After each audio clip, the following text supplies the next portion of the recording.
사라가 127세를 살았으니 이것이 곧 사라가 누린 횟수라.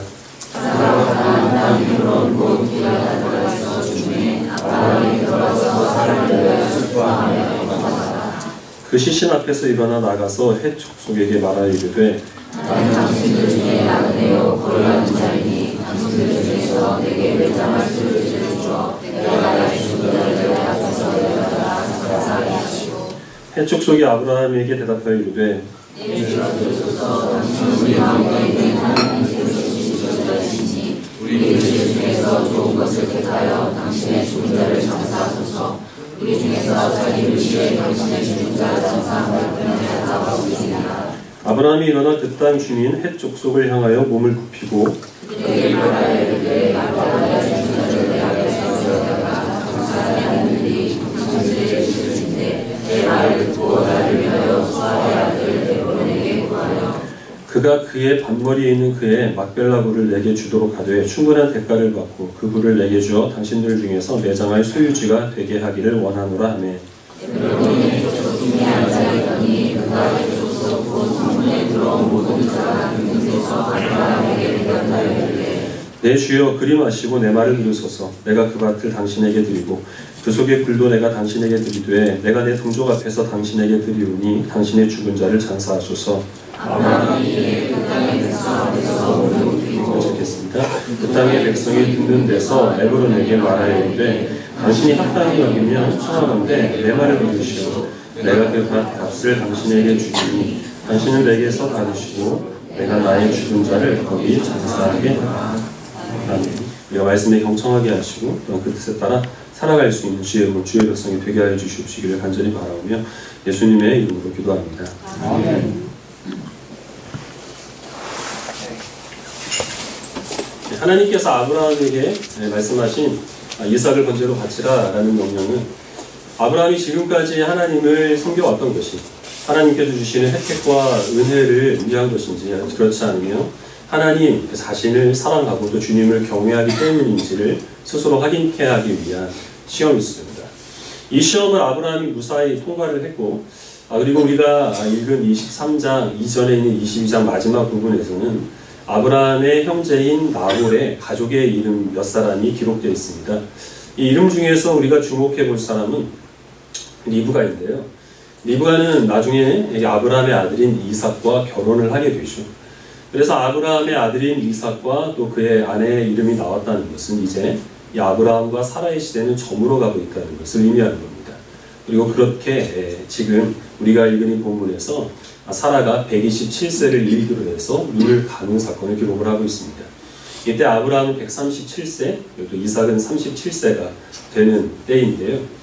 아브라함은 브엘세바에 지금까지 거주해 있다가 이때 당시에는 원래 오랫동안 거주해 왔었던 헤브론으로 거처를 옮긴 중에 있었습니다. 아브라함은 사라의 죽음을 애도한 후에 지금 그 헤브론 지방을 땅을 소유하고 있는 헷 족속을 찾아가서 내가 내 아내를 장사를 해야겠으니까 매장지를 나에게 팔라 이렇게 얘기를 합니다. 너희 헷 족속 중에서 에브론이라는 사람이 있는데 그 사람이 소유하고 있는 막벨라 밭과 굴을 나에게 팔면 내가 거기에 내 아내를 장사하겠다 이렇게 얘기를 한 거죠. 헷 족속 사람들이 말하는 것은 우리가 모르는 사이도 아니고 그동안 네가 비록 나그네로 이방인으로 이 지방에 들어왔지만 오랫동안 우리가 머물렀기 때문에 어떻게 우리가 너한테 돈을 받고 그 밭을 팔 수 있겠느냐? 부상으로 주겠다. 이렇게 얘기를 합니다. 우리가 아는 바와 같이 아브라함은 상당히 계산에 빠른 사람이죠. 흥정의 달인입니다. 하나님과도 협상을 벌여서 의인 50명을 10명까지 깎은 전력이 있는 사람인데 그래서 이 아브라함을 우리가 생각을 하면 밭을 그냥 공짜로 주겠다 얘기를 했을 때 아유 그럼 고맙습니다. 그리고 반들 것처럼 생각이 되는데 아브라함은 그렇게 하지 않습니다. 몇 차례에 걸쳐서 이 에브론과 그리고 아브라함 사이에 실랑이가 벌어지는데요. 에브론은 계속해서 이 밭을 그냥 주겠다, 굴을 그냥 주겠다 이렇게 얘기를 하고 아브라함은 국구사양하라고 내가 정당한 값을 치르고 그 밭을 구입을 하겠다 이렇게 서로 실랑이를 벌입니다. 결국에는 에브론이 지죠. 은 400세겔이긴 한데 근데 내가 어떻게 은 400세겔을 당신한테 받겠느냐? 나는 절대 그것을 받을 수 없다. 은 400세겔이다. 이렇게 얘기를 합니다. 달라는 거죠. 그래서 아브라함은 은 400세겔을 주고 정당한 값을 치르고 그 밭을 구입을 합니다. 왜 계산에 빠르고 협상을 잘하는 아브라함이 공짜로 주겠다는 그 굴을 굳이 돈을 주고 샀을까요? 아브라함이 죽은 그 후에 일어날 일들을 위해서 이 일을 행한 것인데요. 만약에 그것을 무상으로 받게 되면 아브라함과 그리고 그 밭을 판 에브론과 그것을 지금 보고 있는 이 헷 족속 사람들은 이 막벨라 굴이 아브라함의 소유라는 것을 알고 있을 겁니다. 그런데 아브라함이 죽고 에브론도 죽고 지금 또한 그것을 목격한 사람도 세상에 존재하지 않게 된다면 이 막벨라 굴에 대한 소유권을 아브라함의 후손들이 영구적으로 주장할 수는 없죠. 하나님께서 약속하신 것은 아브라함과 이삭의 후손을 하나님께서 바다의 물에 같이 많게 하실 것이고 그들로 하여금 지금 아브라함이 거주하고 있는 그 가나안 땅을 차지하게 하리라 라고 말씀을 하신 것인데 오랜 세월이 지나서 아브라함의 후손들이 가나안 땅에 들어왔을 때 이 땅이 우리의 것이다 라고 자기의 소유권을 주장하기 위해서는 지금 아브라함이 그 밭을 무상으로 얻은 것이 아니라 값을 주고 지불하여서 그래서 구입하여서 소유해야 될 필요가 있다는 겁니다. 고대 사회이긴 하지만 이때 당시에는 이렇게 정당한 값을 주고 땅을 매매하는 경우에는 그 구속력을 굉장히 오랜 기간 동안 인정받는 그런 관례가 있었기 때문에 자기의 그 후손들의 소유권을 확실하게 하기 위해서 아브라함은 지금 이 밭을 사고 있다고 하는 것이죠. 이러한 아브라함의 행위에 대해서 히브리서 11장에서 좀 더 자세히 설명을 합니다. 히브리서 11장 13절부터 15절까지 읽겠습니다.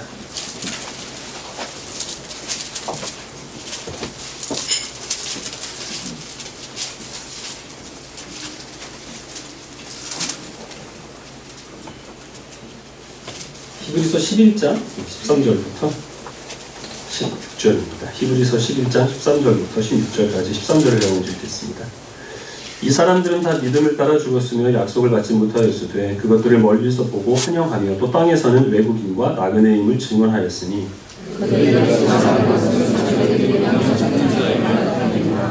그들이 나온 바 본향을 생각하였더라면 돌아갈 기회가 있었으려니와 그들이 이제는 더 나은 본향을 사모하니 곧 하늘에 있는 곳이라.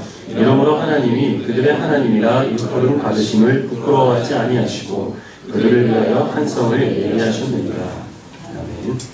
13절에서 말하고 있는 이 사람들은 이 히브리서 11장 앞에 나오는 아벨, 에녹, 노아, 아브라함, 이삭 이런 사람들입니다.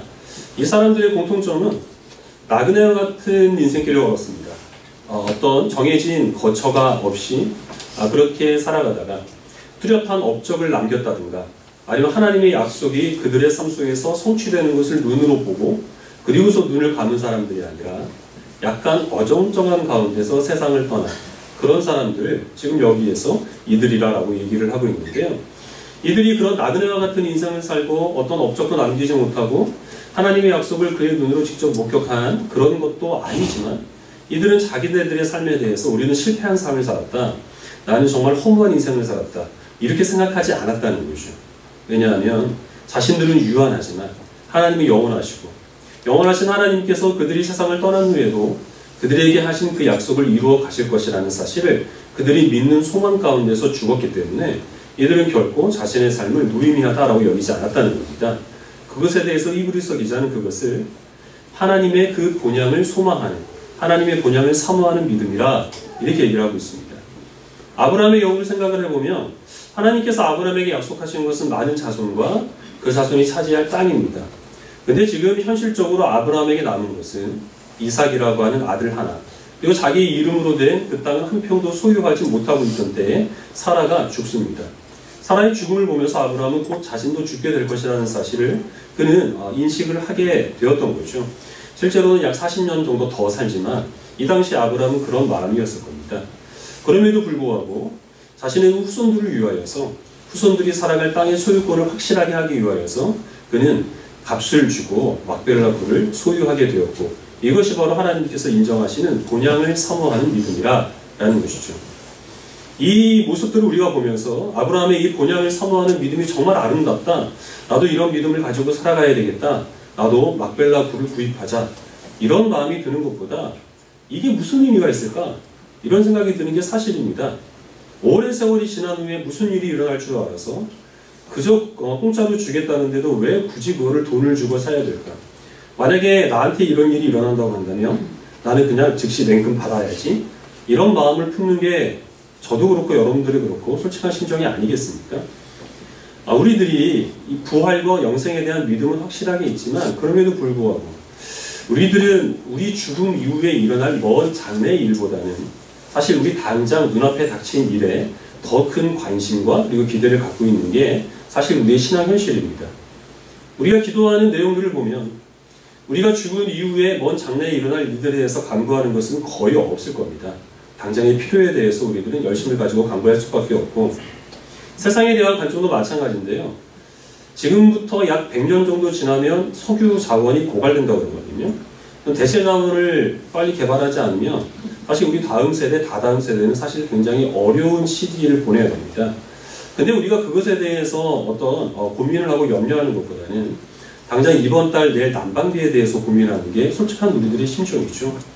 세상 사람들은 그렇게 살아가는 게 당연합니다. 그들이 이 세상의 삶이 전부이기 때문에 극단적으로 말씀을 드리면 하루살이와 같은 인생이어서 말은 스스로 위안하는 말을 하죠. 인생은 60부터다, 늦었다고 시작할 때가 제일 빠르다, 나이는 숫자에 불과하다. 사실은 그게 그냥 다 현실 도피적인 이야기일 뿐이지 살아있는 동안에 어떤 승부를 보지 아니하면 그들은 실패한 인생으로 여길 수밖에 없습니다. 그러나 우리는 부활에 대한 믿음이 있고 영생에 대한 소망이 있는데 그럼에도 불구하고 우리가 이 막달라 굴을 사는 아브라함의 믿음에 대해서 그것을 이상하게 여기거나 장래의 영광을 바라보면서 기꺼이 순교하는 그 순교자의 믿음을 어색하게 여기거나 예수님께서 우리들에게 당부하신 하늘에 그 보화를 쌓으라 라는 그 명령들 그리고 또한 우리 삶 속에서 당장 우리가 원하는 대로 결실들이 이루어지지 않아서 그것에 대해 답답한 마음을 갖는 것 이런 모습을 보이는 것은 부활과 영생에 대한 그 믿음이 우리가 발딛고 살아가는 현실을 이기지 못한다는 증거라는 것이죠. 우리가 살아가는 현실은 어떻습니까? 지극히 조급합니다. 사람들이 무엇에 관심을 갖고 있는가라는 것을 확인하기 위해서는 광고를 보면 분명하게 드러납니다. 광고라고 하는 것이 애당초 사람들의 이목을 끌기 위해서 만든 것이니까요. 모든 광고가 일괄적으로 강조하는 것은 속도죠. 빠른 성취입니다. 단기 완성, 속성 코스, 3개월 만에 10kg 감량, 6개월만 하면 원어민처럼 영어를 이런 거 아니겠습니까? 근데 사실 금방 얻은 것일수록 금방 잃어버릴 수밖에 없습니다. 각자 우리들의 인생을 돌아보면 지금 나이에 있어서 정말 소중하다라고 여겨지는 것들 금방 얻은 게 없죠. 오랜 기간을 거쳐서 많은 과정을 거쳐야만 그래야만 얻어지는 것들, 내 것이 되는 것들이 사실은 가장 귀한 것이라는 겁니다. 근데 이런 세속적인 추세가 교회 안에도 들어오게 되었는데 성경에서 하나님께서 그리스도인들에게 가장 강조하는 것 두 가지만 들라라고 하면 저는 이 말씀을 통해서 하나님을 바로 이해하는 것과 예수 그리스도의 성품을 함양하는 것 두 가지를 들겠습니다. 이건 저뿐만 아니라 많은 이제 지혜로운 이 그리스도인들이 꼽는 것인데요. 근데 말씀을 통해서 하나님을 이해하는 것 그리고 우리의 성품이 예수님을 닮아가는 것은 단시간에 되는 게 아닙니다. 우리의 평생에 걸쳐서 힘쓰고 애쓰고 분명한 목표를 가지고 그것을 이루어 나가기 위해서 부단한 노력을 기울여야만 그래야만 어느 정도 성취가 보이는 것인데 워낙 오래 걸리고 발전의 양상들이 잘 눈에 띄지 않다 보니까 이것을 강조하는 교회들이 점점 줄고 있죠. 그 대신 무엇을 내세우느냐면 단기간에 어떤 업적을 확인할 수 있는 그런 목표들입니다. 몇 명의 사람을 전도를 해서 교회를 채우자라든지 아니면 몇 평의 땅을 사서 몇 층짜리 건물을 세우자라든지 아니면 후원금을 얼마 정도 모금하자라는 것들을 목표로 세우는 교회들이 많아지고 있는데요. 이런 것들은 단기간에 이루어지기도 하거니와 이것이 이루어지고 있는지 또 이것을 달성하지 못하는지 눈으로 확인할 수 있는 것이기 때문에 이런 목표들에 점점 더 매달리고 있는 추세입니다. 그렇게 되다 보니까 일어나는 현상은 우리 그리스도인들이 품고 있는 꿈이나 소망이나 계획이라고 하는 것들이 지극히 편협하고 과거의 그리스도인들과 비교해 보았을 때 너무 초라하게 쪼그라들었다라는 것을 우리가 확인하게 되는 거죠. 독일에 가면 쾰른 대성당이라는 것이 있습니다.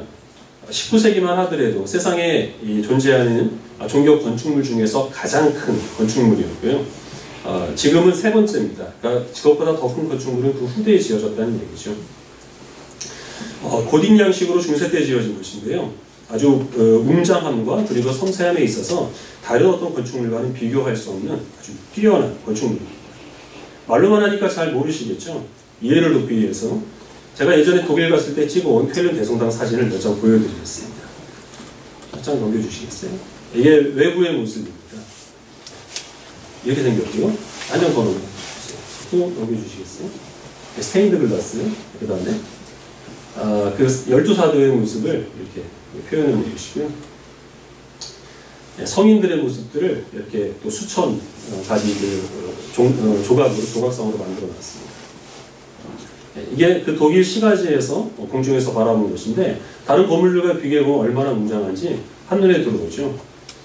제가 독일 갔을 때 찍어왔다는 것은 뻥이었고요. 자세히 말씀드리면 제가 독일을 가고 싶었을 때 저 대신 갔다 온 어떤 사람이 인터넷에 올려놓은 것을 다운받은 것입니다. 우리 지금 청년들 읽고 있는 책에 이 내용이 나오는 거니까 지금 반가운 표정을 짓고 있는 청년들은 그 책을 읽었다는 뜻인데, 이 성당이 건축되기 시작한 것은 1248년입니다. 중세 때인데 중간에 280년 동안 건축이 잠깐 중단됩니다. 그리고서 완공된 게 언제냐면 1880년. 몇 년이 걸렸느냐 하면 632년이 걸렸습니다. 이거를 처음 시작한 사람은 독일의 황제 프레데릭 2세라는 사람이었고, 이것을 설계한 사람은 이제 프랑스의 건축가인 게르하르트라는 사람인데, 그 두 사람 다 자기가 살아있는 동안에 이 성당을 완성하리라라는 기대를 전혀 갖지 않았습니다. 그 중간중간 투입된 사람들도 자기네들이 일평생을 다 바쳐서 이 성당을 건축한다 하더라도 지극히 일부분만을 자기가 완성하고 그 다음 세대에게 넘겨줘야 되겠다 하는 그러한 마음을 가지고 최선을 다해서 이 성당 건축에 임했다고 하는 거죠. 그 결과 600년 만에 이런 성당이 완성될 수가 있었다는 겁니다. 왜 그때 당시의 사람들은 이런 계획을 갖고 수가 있었을까요? 어떤 오해에서 비롯된 것인데, 중세 때 사람들은 하나님의 나라와 카톨릭 국가를 동일시했습니다. 그러니까 자기네들이 지금 살고 있는 이 카톨릭 국가가 하나님께서 다스리시는 나라가 되기 위해서는 하나님이 영원토록 거주하실 왕궁을 아무리 오랜 세월이 걸린다고 하더라도 성대하고 아름답게 지어야 될 가치가 있다라고 생각을 했던 거죠. 물론 그것은 그들이 하나님 말씀에 대해서 잘못 이해한 오해에서 비롯된 것인데, 어쨌든 그런 하나님 나라에 대한 원대한 꿈이 있었기 때문에 그들은 이런 성당을 만들어 나가고자 하는 계획이라도 세울 수가 있었다고 하는 거죠. 만약에 오늘날 이런 건축물을 누군가 세워야 되겠다 이런 말을 하면 어떤 일이 벌어질까요? 저런 것은 사실 국책 사업으로 이루어져야 되는데 어떤 대통령 후보가 나와서 이렇게 얘기를 하는 겁니다. 지금 2017년이니까 2617년에 완성될 어떤 건축물을 나를 대통령으로 뽑아주시면 내가 시작하겠습니다. 표 못 받습니다. 당장 쓸모도 없는 것을 짓는다고 하는 사람한테 누가 표를 줄 수 있겠습니까? 대통령의 임기는 길어야 5년이기 때문에 그 5년 안에 그들은 어떤 눈에 띌 만한 업적을 내놓지 못하면 정권을 재창출하지 못합니다. 그래서 모든 대선 후보들이 내세우는 경제 정책이라든지 여러 가지 계획들은 다 5년짜리입니다. 그 안에 승부를 봐야 되기 때문입니다. 어떤 기업가가 나서서 저런 걸 만들어야 되겠다면 어떻게 될까요? 더 불가능하죠. 몇 개월 안에 성과를 내지 못하면 부서 전체가 없어져 버리는 게 기업의 생태입니다. 원래 우리가 살아가고 있는 세상은 그렇기 때문에 저런 것에 대한 꿈조차 꾸지 못하고 있는 것이고, 그런 세대에 대한 그 영향을 우리 그리스도인들이 받게 된다는 것이죠. 우리가 기억해야 될 것은 우리는 5년마다 한 번씩 대통령이 바뀌는 이 나라의 그 시민권을 영원히 안고 살아가는 그런 하나님 나라의 백성이 아니라는 것입니다. 우리는 영원토록 하나님 나라를 다루실 예수 그리스도께서 다스리시는 그 나라의 백성이고, 우리가 먹는 양식은 기업에서 찍어내는 그런 물건처럼, 그래서 5분만 돌려도 맛있는 음식이 만들어지는, 전자레인지에 돌려도 맛있는 음식이 만들어지는 그 음식이 우리의 식량이 아니라 예수님께서 우리에게 베풀어 주시는 영원한 생명의 양식을 먹고 우리가 생명을 유지한다는 사실을 우리는 기억을 해야 되겠습니다. 그래서 우리가 품고 있는 꿈, 우리가 갖고 있는 모든 계획들, 그런 것이 세상 사람들이 갖고 있는 꿈이나 소망과는 절대 같아서는 안 된다고 하는 것이죠. 우리 성도님들은 성실하십니다. 우리 아이들도 학업에 대한 열정이 또 뜨겁습니다. 성적과는 관계없이 그렇습니다. 그런데 그렇게 우리들이 열심히 살아가는 것은 중요한 것이지만, 더 중요한 것은 무엇 때문에 그렇게 우리가 성실하게 살아가야 하느냐라는 그 목표를 세우는 것이 중요한 것이죠. 세상 사람들이 그런 것처럼 다른 사람들보다 조금 더 높은 자리에 올라서 많은 혜택들을 누리게 되는 것, 그것을 우리들이 목적으로 삼아서는 안 됩니다. 성경에 많은 세상에서도 성공한 사람들의 이야기들이 나오죠. 아브라함의 증손자가 누구죠? 보세요. 예, 아브라함의 증손자 요셉이죠. 예, 요셉은 그 당시에 가장 큰 나라였던 이집트의 노예로 팔려갔다가 나중에 국무총리의 자리까지 오릅니다. 그리고 또 다윗도 양측의 목동이었지만 이스라엘의 왕이 되죠. 그들은 그 자리에 오르기까지 정말 많은 수고를 기울였고 많은 노력을 해왔습니다. 그리고 그 과정 가운데서 그 자리에 충분히 오를 만한 실력들을 갖춰 나갑니다. 근데 그 자리에 오른 것은 근본적으로 하나님의 역사입니다. 하나님께서 왜 그들을 그 자리에 세우셨는가? 많이 고생했으니까, 열심히 노력했으니까, 수고했으니까 이제 그 높은 자리에 올라서 부귀영화를 누려라 라는 것이 아니고 그들을 향한 하나님의 뜻을 이루기 위한 한 과정으로 그들을 그 자리에 세우셨다는 거죠. 하나님께서는 요셉을 통하여 그의 형제들이 이 이집트라고 하는 안전한 울타리 안으로 들어와서 하나님의 약속대로 큰 민족을 이루기 위한 기틀을 마련하게 하시기 위해 하나님이 그 요셉을 이집트에 먼저 보내신 겁니다.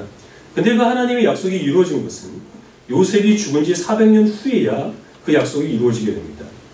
다윗을 하나님께서 이스라엘의 왕으로 세우셔서 하나님이 영원토록 다스리실 그 나라를 통치할 만왕의 왕이신 예수 그리스도를 사람들로 하여금 기대하는 마음을 갖게 하십니다. 그런데 예수님께서 오신 것은 다윗이 죽은 지 1000년이 지난 후에야 일어난 일이라고 하는 것입니다. 오늘날 하나님께서 우리를 통하여 하신 일도 동일합니다. 우리가 지금 애쓰고 수고하는 일들에 대한 그 결과를 우리가 맺는 것이 아니라 하나님께서 맺게 하신 것이라는 사실을 우리는 기대하는 그런 믿음을 가지고 세상을 살아야 됩니다. 그런데 구체적으로 하나님께서 우리들을 통하여 무엇을 이루실지 우리는 전혀 알지를 못합니다. 전혀 알지를 못하기 때문에 다만 우리들은 내가 기대하는 것보다 하나님께서는 나를 통하여서 훨씬 더 위대하시고 원대하신 포부를 가지시고 역사하신다는 그 소망을 가지고 지금 우리들에게 하나님께서 허락하신 막벨라 굴을 사는 이 사소한 일에 최선을 다하는 그 책임이 우리들에게 주어진다는 것이죠. 막벨라 굴을 사야 한다고 해서 여러분들이 설마 이 시간 끝나고 부동산을 가셔서 땅 계약하시는 분은 안 계시겠죠. 하나님께서 우리를 통해 이루실 일은 600년이 걸려서 건축된 이 성전을 이루실 일보다 훨씬 더 크다는 겁니다. 그러나 이 일은 한 사람의 힘으로 감당할 수 있는 것이 아니기 때문에 아무리 능력이 뛰어난 사람이라고 하더라도 그저 그 평생에 걸쳐서 그 성당 안에 있는 수천 개의 조각 가운데 하나를 조각하고 그 인생을 마칠 뿐이라는 겁니다. 그가 없어도 티가 안 난다는 거죠. 그러나 아무리 사소한 일을 감당하는 사람이라 하더라도 그가 없으면 성당은 저렇게 아름다운 모습으로 완성될 수가 없고 완성되는 시기는 지연될 수밖에 없습니다. 없어도 티는 안 나지만 그러나 내가 아니면 감당할 수 없는 중요한 일, 하나님께서는 그 일들을 우리에게 맡기셨다는 것입니다. 지금 이 자리에 있는 중고등학생 여러분, 고개를 드세요. 저를 보십시오. 여러분들 예배 잘 들으시라고 평소에 하지 않는 그림까지 다운받아 가지고 왔습니다. 집중하시기 바랍니다. 여러분들께 부탁드릴 것은 지금 여러분들은 잘하고 있어요. 열심히 수고하시고 노력하셔서 원하는 꿈들, 소망들 이루어 가시기를 원하는데 하나님께서 여러분들을 다윗이나 요셉과 같이 높은 자리에 세울 수도 있고 저나 아니면 여러분들 부모님처럼 평범하지만 신실한 그리스도인으로 살게 하실 수도 있습니다. 근데 여러분들이 혹시 평범한 그리스도인으로 살게 된다고 해서 지금 품고 있는 꿈을 이루지 못한다고 해서 여러분들 부모님을 보면서 실패한 인생을 살았다 이렇게 생각하시는 분은 한 사람도 없을 겁니다. 그리스도인들의 삶 속에서 실패한 인생은 없습니다. 다만 여러분들이 해야 될 것은 하나님께서 나를 통해 주의 뜻을 이루실 것이라는 확신을 가지고 세상이 주는 꿈이 아니라 하나님께서 주시는 원대한 비전과 포부를 가지고 그리고서 하루하루를 성실하게 살아가라라는 것입니다. 여기 계신 청년 여러분 그리고 저와 비슷한 연배의 우리 친구분들 이렇게 해서 제가 저를 청년들과 이렇게 묶었습니다. 여러분들께 권면드릴 것은 어렸을 때 가졌던 꿈이 있는데 지금 각자 자신들의 모습을 보면 너무 초라하게 느껴지지 않습니까? 그저 하루하루 생계를 위하여서 그래서 원치 않은 일을 해야 되는 자신의 모습에 대해서 왜 이렇게 나는 비참하게 살아가야 되는가? 내가 하는 일이 무슨 의미가 있는가? 이런 마음이 들 수가 있을 겁니다. 그러나 하나님께서는 이 막벨라 굴을 돈 주고 사는 전혀 무의미해 보이는 이 일도 본향을 사모하는 믿음이라는 의미를 부여해 주십니다. 우리가 하는 일에 대한 가치는 그 의미는 우리가 부여하거나 세상이 부여해 주는 게 아니라 하나님께서 평가하신다는 것이죠. 우리들에겐 책임이 있습니다. 지금 우리 다음 세대가 그리스도인으로 자신의 정체성을 드러내며 세상을 살아가기에 너무나 우리 그리스도인들의 명예가 땅에 떨어져 있습니다. 그래서 우리들은 우리 다음 세대가 자신 스스로를 그리스도인이라는 사실을 드러내기에 전혀 부끄럽지 않도록 주변에 있는 사람들에게 거룩하고 성실하고 경건한 그런 성도의 모습을 보여줄 필요가 있고, 우리 다음 세대가 몸담고 살아갈 교회가 조금 더 편안하게 이들이 마음껏 신앙생활을 할 수 있도록 아름다운 그런 교회가 될 수 있도록 교회를 위해서 수고하고 헌신할 책임들이 있습니다. 이 책임을 잘 감당하시는 모든 청년과 그리고 저의 친구가 되시는 그런 분들이 되시길 바랍니다. 저보다 연배가 높으시고 또 연로하신 우리 어르신들께 본면의 말씀을 올리겠습니다. 살아온 날보다 살아갈 날이 적다는 것만큼 사람을 허무하게 만드는 것은 없죠. 뭔가 이뤄내는 업적이 없고, 젊었을 때 많은 일을 했는데 지금은 그런 일을 감당할 수 없다라고 생각하여서, 그래서 절망하고 낙심하는 마음이 있다면 그러실 필요가 없다는 겁니다. 우리 어르신들만 하실 수 있는 일들이 있습니다. 시간을 내어서 우리 자녀들을 위해서 기도하는 것, 그리고 또한 하나님과 일평생을 동행하면서 그 신앙 인격이 하나님과 더불어서 무익어가는 이 성도의 연륜은 어느 정도 나이가 있는 그런 그리스도인들만 보여줄 수 있는 유일한 것이라는 사실을 기억하셔서 이 일에 최선을 다해 헌신할 수 있는 그리스도인들이 되시길 바랍니다. 당장 눈앞의 일들만 바라보게 하는 세상에 얽매이지 마시고 우리의 삶을 초월해서 역사하시는 하나님의 은혜 가운데서 저마다 자신에게 주신 여러 가지 일들을 기쁜 마음으로 성실하게 감당하는 모든 성도들이 되시기를 그리스도 이름으로 축원합니다. 기도하겠습니다.